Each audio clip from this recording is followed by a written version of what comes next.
Assalamualaikum warahmatullahi wabarakatuh dan selamat sejahtera untuk kita semua. Perkenalkan, saya Jamius bin Stefanus, berprofesi sebagai seorang dosen program studi S1 Teknik Elektro di Fakultas Teknik Universitas Papua di Manokwari, Provinsi Papua Barat. Tujuan video ini dibuat adalah untuk memenuhi salah satu persyaratan sertifikasi dosen tahun 2024, yaitu pernyataan diri dosen dalam unjuk kerja Tridharma Perguruan Tinggi dalam bidang pengajaran. Saya akan mendeskripsikan salah satu mata kuliah yang akan saya ampu pada program studi Teknik Elektro. Adapun cakupan aspek yang akan saya deskripsikan itu memuat deskripsi mata kuliah, kemampuan yang diharapkan, materi pembelajaran, sistem pembelajaran, metode pembelajaran, interaksi antara saya dengan mahasiswa, serta sistem penilaian mata kuliah, di mana di dalam penerapan dan implementasinya menggunakan metode DIA, yaitu Delivery, Interaction, dan Assessment. Salah satu mata kuliah yang saya ampu adalah mata kuliah Kalkulus 1. Sesuai dengan dokumen program studi yang baru, yaitu dokumen kurikulum KKNI yang berbasis MBKM, mata kuliah ini berbobot sebesar 3 SKS, 2 SKS teori, dan 1 SKS praktikum. Pada dokumen kurikulum yang lama, mata kuliah ini berbobot 2 SKS. Dengan adanya perubahan bobot SKS dari 2 menjadi 3 SKS adalah didasarkan pada kebutuhan, tingkat pemahaman, dan karakteristik peserta didik dengan cara menambahkan waktu diskusi serta waktu mengerjakan latihan soal dalam ruang kelas. Deskripsi singkat mata kuliah. Mata kuliah ini bertujuan untuk membekali mahasiswa dengan berbagai wawasan konsep-konsep matematika yang dijabarkan dalam materi. Terdapat 9 materi yang termuat di dalam mata kuliah ini. Melalui materi-materi tersebut, mahasiswa diharapkan mampu menerapkan pemikiran logis, kritis, sistematis, dan inovatif dalam koneksi pengembangan atau implementasi bidang teknik elektro. Capaian pembelajaran lulusan atau CPL yang dibebankan pada mata kuliah memuat 4 ranah. Pertama, ranah sikap. Kedua, keterampilan umum. Ketiga, pengetahuan. Dan yang keempat, ranah pengetahuan. Di mana ranah sikap dan keterampilan umum adalah merujuk pada SNBT, sementara untuk ranah keterampilan khusus dan pengetahuan dirumuskan oleh program studi. Untuk ranah pengetahuan, mahasiswa diharapkan dapat menguasai konsep teoritis dan aplikasi matematika rekayasa yang diperlukan untuk analisis dan perancangan sistem tenaga listrik, sistem kendali, atau sistem elektronika. Sementara untuk ranah keterampilan khusus, mahasiswa diharapkan mampu menerapkan matematika untuk menyelesaikan masalah rekayasa kompleks pada sistem tenaga listrik atau sistem kendali. Mata kuliah ini terdiri dari 4 CPNK, kemudiannya dijabarkan menjadi 9 sub-CPNK. Sub-CPNK yang pertama, mahasiswa mampu menjelaskan karakteristik sistem bilangan real serta menghitung persamaan dan pertidaksamaan nilai mutlak. Sub-CPNK yang kedua, mahasiswa mampu menjelaskan definisi dan jenis-jenis matriks serta menghitung operasi aljabar matriks, determinan, main cofactor, dan matriks inverse. Sub-CPNK yang ketiga, mahasiswa mampu menjelaskan karakteristik fungsi dan menggambarkan grafik fungsi. Sub-CPNK yang keempat, mahasiswa mampu mendeskripsikan limit fungsi dan menyelesaikan masalah limit dengan teorema-teorema limit. Sub-CPNK yang kelima, mahasiswa diharapkan mampu menghitung diferensial fungsi-fungsi dan merumuskan aturan rantai. Sub-CPNK yang keenam, mahasiswa diharapkan mampu mengaplikasikan konsep diferensial dalam persoalan rekayasa. Sub-CPNK yang ketujuh, mahasiswa diharapkan mampu menjelaskan integral, tentu dan tak tentu. Sub-CPNK yang ke-8, mahasiswa diharapkan mampu menyelesaikan persoalan integral dengan beberapa teknik dan kaidah pengintegralan. Sementara untuk sub-CPNK yang terakhir yang ke-9, mahasiswa diharapkan mampu mengaplikasikan konsep integral dalam persoalan rekayasa. Materi pembelajaran.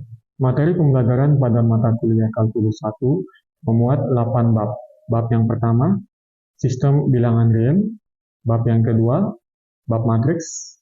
Bab yang ketiga, fungsi dan grafik.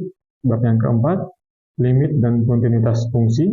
Bab yang kelima, diferensial. Bab yang keenam, aplikasi diferensial. Bab yang ketujuh, integral. Bab yang kedelapan, teknik pengintegralan.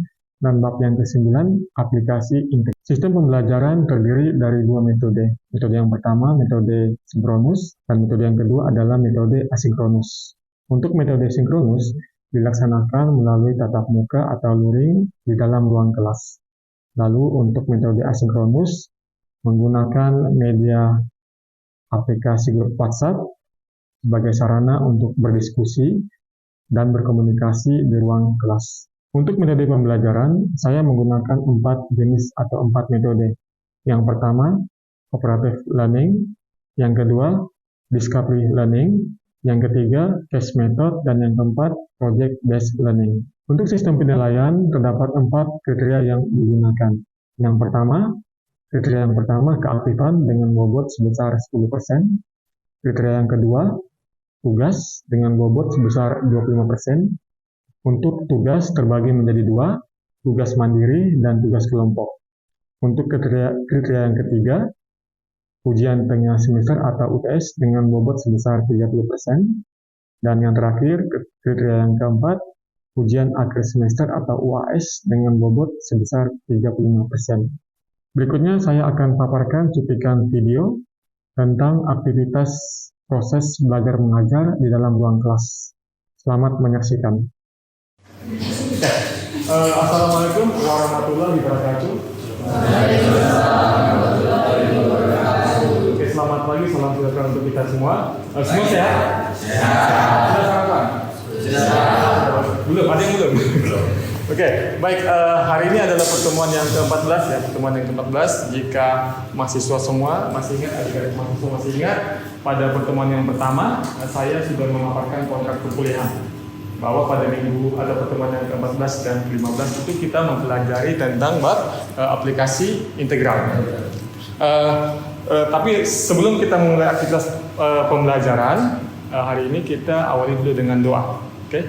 Jadi kita berdoa menurut kepercayaan dan agama masing-masing. Doa dimulai. Doa selesai. Oke, baik. Seperti yang disebutkan tadi bahwa hari ini adalah pertemuan yang ke-14. Nanti silakan ditandatangan pada pertemuan yang ke-14. Saya mohon bantuan ketua kelas pada berita acara perkuliahan dituliskan tanggal hari ini, dituliskan keterangan materi yang diajarkan serta tolong ditandatangan. Oke, baik.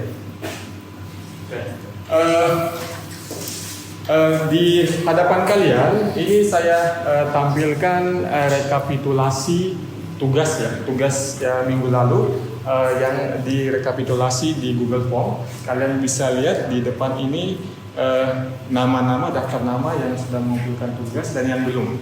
Oke, di sini saya perhatikan untuk tugas minggu lalu, tugas yang ke-8 ada 3 orang yang belum mengumpulkan tugas ya.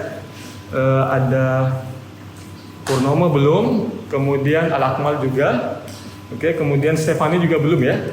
Oke, saya minta 3 orang ini saya kasih kesempatan lagi sampai batas pengumpulan hari ini jam 5 sore.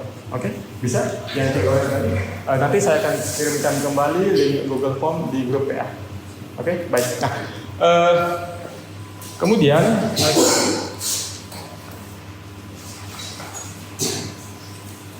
oke, baik.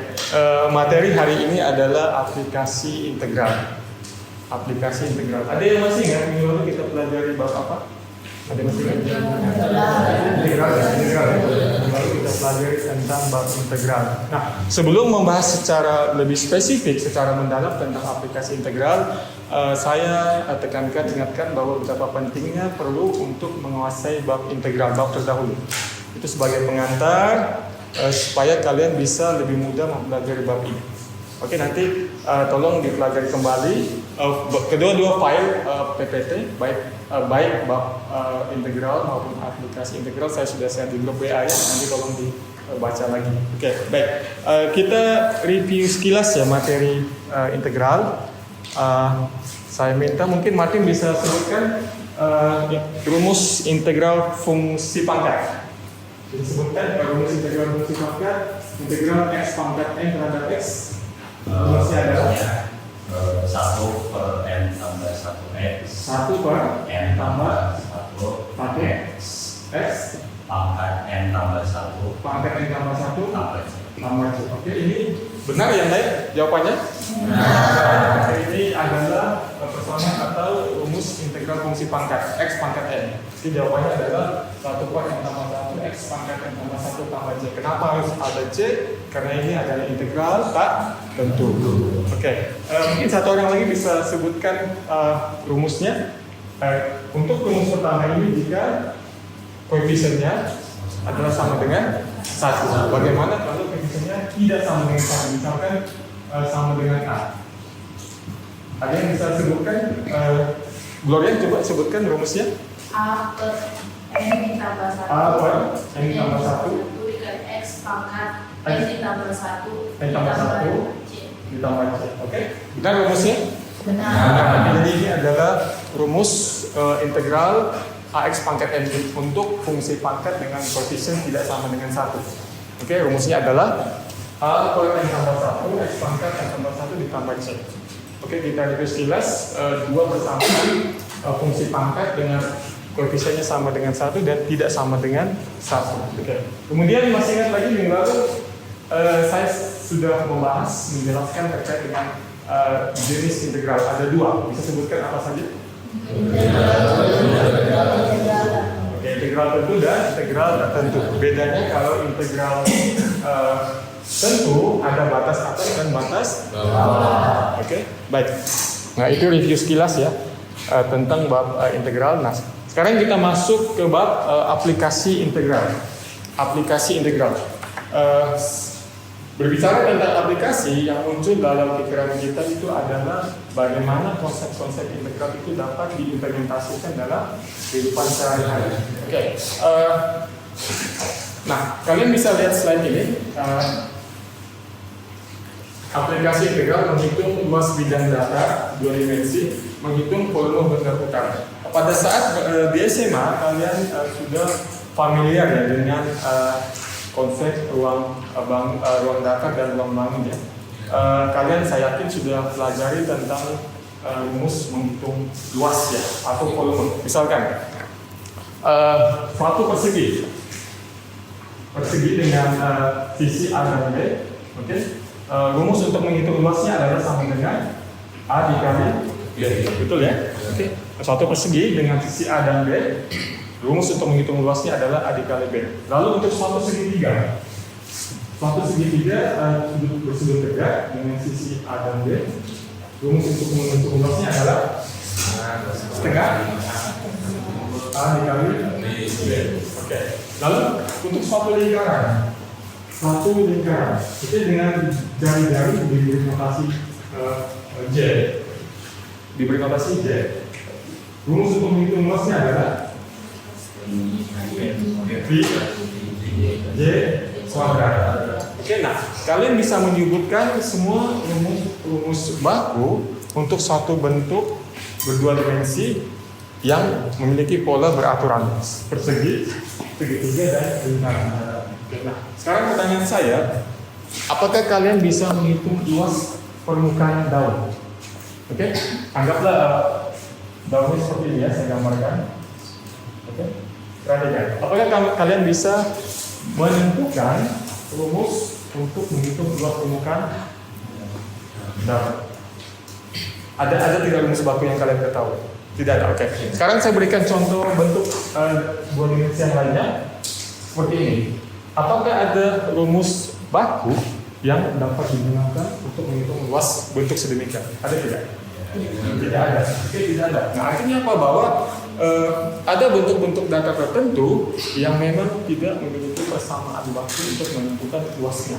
Nah, itulah yang akan kita bahas pada bab ini. Oke. Jadi aplikasi yang pertama adalah menghitung luas bidang data. Nah, lalu kalian perhatikan gambar yang kedua. Ini gambar apa? Ada yang tahu? Gambar apa? Tabung. Oke. Tabung. Kali ini gambar apa? Oke. Nah, di SMA juga kalian sudah pelajari bahwa untuk suatu tabung,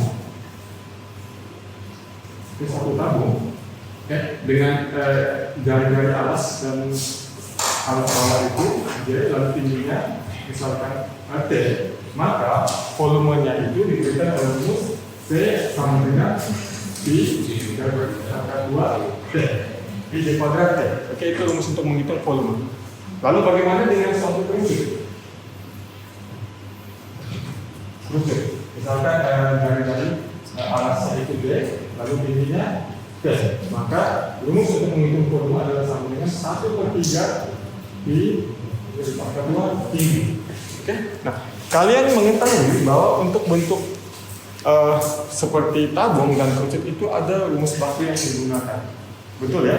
Nah, sekarang pertanyaannya, bagaimana dengan bentuk yang tidak beraturan ini? Benda yang dengan bentuk yang tidak beraturan ini. Ada tidak rumus baku untuk menghitung volumenya? Ada tidak? Tidak ada. Oke, saya berikan contoh yang lain. Misalkan alat ini mouse. Ada tidak rumus baku untuk menghitung volumenya? Ya, itulah yang akan kita pelajari di bab ini, aplikasi integral. Jadi pemahaman bahwa materi yang kalian pelajari di dalam ruang kelas itu bukan semata dipakai untuk menjawab soal ujian UTS, UAS atau menjawab quiz, tapi dapat diimplementasikan dalam kehidupan sehari-hari. Oke, bisa dipahami? Oke, sekarang kita lanjut ke slide berikutnya. Menghitung luas daerah pada bidang data itu menggunakan sebuah cara atau metode. Oke, yang pertama metode pendekatan dan yang kedua adalah proses limit. Di sini yang ditimpakan itu bentuk apa? Bentuk persegi ya? Persegi. Nah, ada persegi yang berwarna biru, ada yang tidak berwarna biru. Yang berwarna biru itu adalah semua yang masuk di dalam area bentuk yang tidak beraturan. Betul ya? Oke. Menurut kalian berdasarkan gambar 3B ini kira-kira cara ini akurat atau tidak? Apakah semua area dari bentuk yang tidak beraturan ini sudah terhitung luasnya? Tidak ya? Masih ada bagian sisi-sisi yang tidak terhitung ya? Betul ya? Oke. Nah, kemudian perhatikan gambar 4. Ini ada suatu grafik dengan kurva persamaan Y sama dengan X pangkat 2. Oke. Lalu perhatikan area yang diaksir berwarna biru. Oke, kita mau menghitung area ini. Kalau menggunakan persegi panjang, metode persegi panjang, itu kita menempatkan sejumlah persegi panjang di bawah kurva. Kalian bisa perhatikan gambar B dan gambar C. Kalau di gambar B, persegi panjangnya itu tidak melewati batas kurva, betul ya? Lalu bedanya di gambar tempat C itu persegi panjangnya melewati batas kurva.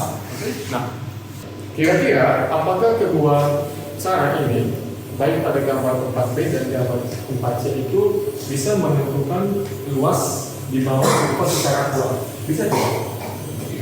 Kalau di gambar 4B ini luas realnya sama tidak dengan luas persegi? Lebih kecil atau lebih besar? Lebih kecil ya, betul ya, karena ada area-area yang tidak terhitung. Nah, sehingga di sini nilai luas daerah itu dibuat dalam pernyataan kisaran, yaitu L berada di antara 14/8 dan 30/8. Dari mana angka 14/8, dari mana angka 30/8? Perhitungannya ditentukan pada slide ini. Perhatikan di sini. Ini ada tiga persegi 1, 2, 3. Dalam perhitungan jumlah luas persegi panjang pada gambar 4B, suku yang pertama ini adalah untuk menghitung persegi yang pertama. Suku yang kedua ini menghitung persegi yang kedua, sementara suku yang ketiga ini adalah untuk menghitung persegi yang ketiga. Ditotalkan dapat 14/8. Jadi angka di slide sebelumnya tadi, yang ini dapat dari mana? 14/8 itu dapatnya dari perhitungan ini. Itu bisa dipahami? Bisa. Ada yang belum jelas? Ada yang mau bertanya sebelum saya lanjut? Oke, sudah. Nah, lalu untuk di sebelah kanan ini, dari mana dapatnya angka 38 adalah jumlah semua persegi yang terdapat di dalam gambar 4C.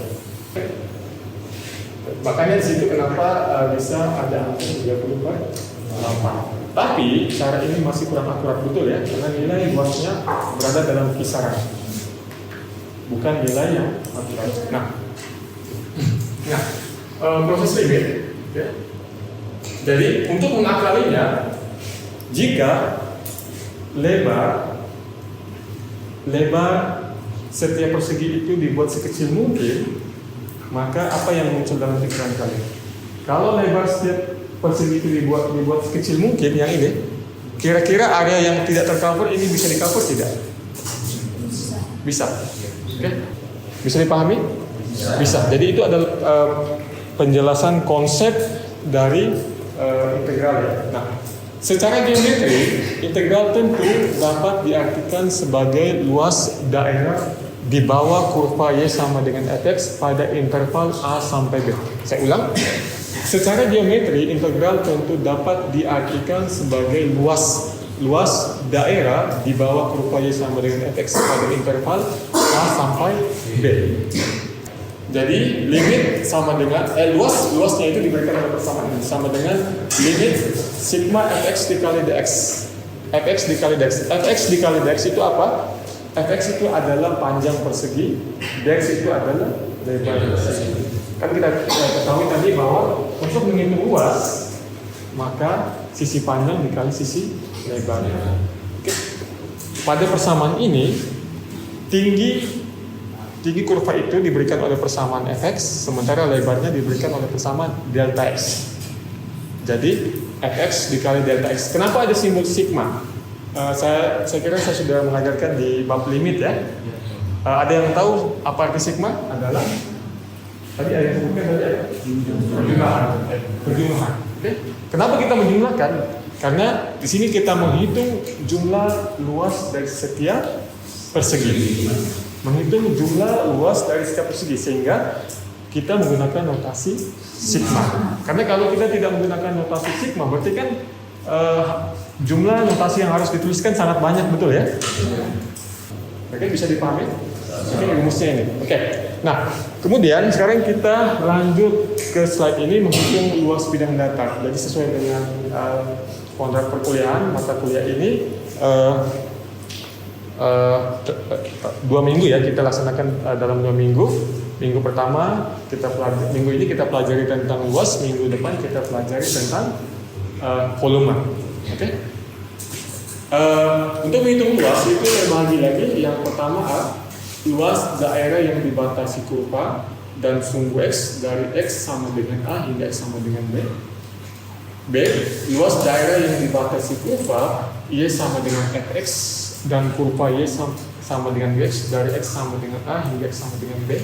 Lalu yang C, luas daerah di antara dua kurva yang berpotongan. Yang D, luas daerah yang dibatasi 3 kurva. Dan E, luas daerah yang dibatasi kurva x sama dengan gy dan sumbu y dari y sama dengan a hingga y sama dengan b. Oke, nah kita lihat dua yang pertama. Oke, perhatikan gambar 7. Kurvanya persamaannya y sama dengan fx. Lalu di situ ada titik A dan titik B. Titik A dengan koordinat A0, berarti aksisnya A, koordinatnya 0. Kenapa 0? Karena berada di bawah, karena berada pada sumbu S. Lalu untuk titik B, koordinatnya 0, aksisnya B. Jadi batas atasnya B, batas bawahnya A. Batas atas B, batas bawah A. Oke. Nah, kemudian kalau kita sudah mengetahui persamaan fungsinya, kemudian mengetahui batas atas dan batas bawah, kita bisa masukkan ke dalam persamaan ini. Tetapi rumus ini hanya digunakan jika fx-nya lebih besar atau sama dengan 0. Artinya bahwa fx-nya harus berada di atas sumbu x. Kurvanya harus berada di atas sumbu x. Oke. Nah, bagaimana kalau kurvanya berada di bawah sumbu x? Maka rumus yang kita gunakan adalah yang ini. Bedanya apa? Hanya ada tanda negatif. Kenapa harus ada tanda negatif? Ada yang sudah? Jadi tadi jawabannya apa? Pertanyaan dulu kan nilainya negatif. Iya. Oke, jadi benar. Kalau kurvanya letaknya di bawah, nanti hitungan luasnya negatif. Sementara kita tahu bahwa tidak ada luas yang bernilai negatif. Sehingga kita harus meletakkan tanda negatif di sini. Supaya apa? Negatif dikali negatif positif. Jadi luasnya bernilai nilai positif. Atau kita bisa menggunakan simbol 2 garis tegak ini yang disebut simbol nilai mutlak.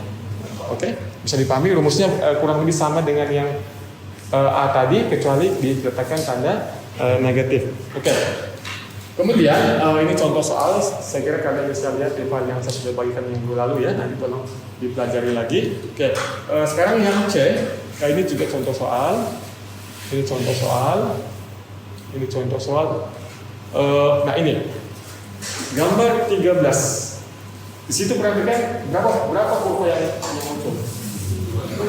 2. Oke, ada 2 kurva yang muncul. Nah, cara perhitungannya bagaimana?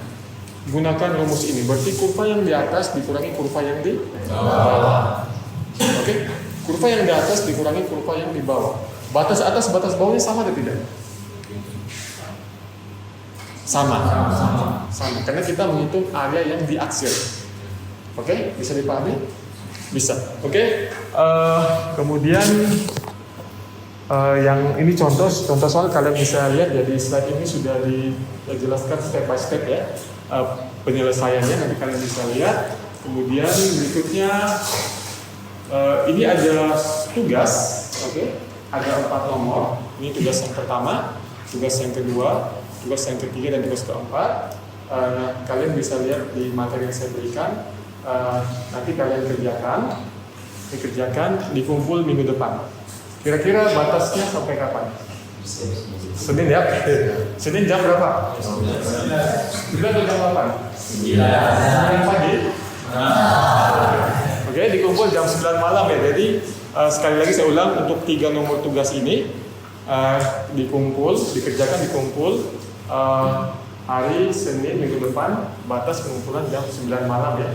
Nanti untuk link pengumpulan akan saya share di grup WA ya. Oke. Sampai di sini ada yang mau bertanya sebelum saya mengakhiri? Silakan Kak. Nah, coba yang di slide yang tadi ada rumus di nomor 6. Nomor 6, di slide nomor 6.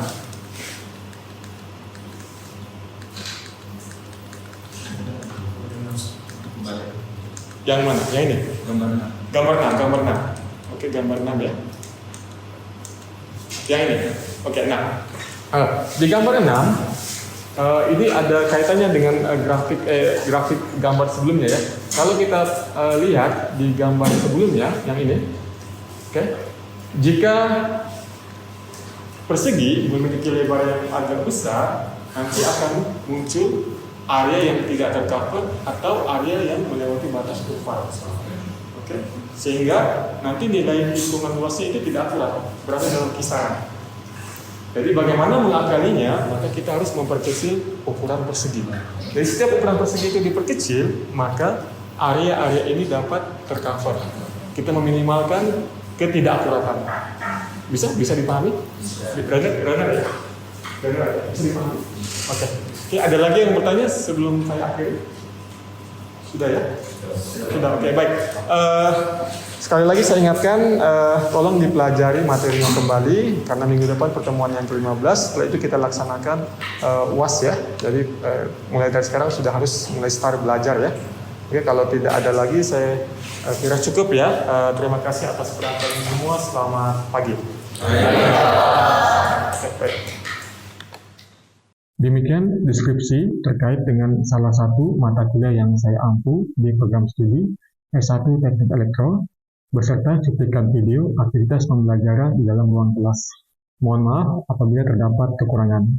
Saya mengucapkan terima kasih yang sebesar-besarnya kepada pimpinan, dosen sejawat, mahasiswa, serta panitia Serdos Universitas Papua melalui Lembaga Penjaminan Mutu dan Pengembangan Pembelajaran LPM-PP atas bantuan dan partisipasinya. Semoga video ini bermanfaat. Wassalamualaikum warahmatullahi wabarakatuh. Salam sejahtera untuk kita semua. Terima kasih.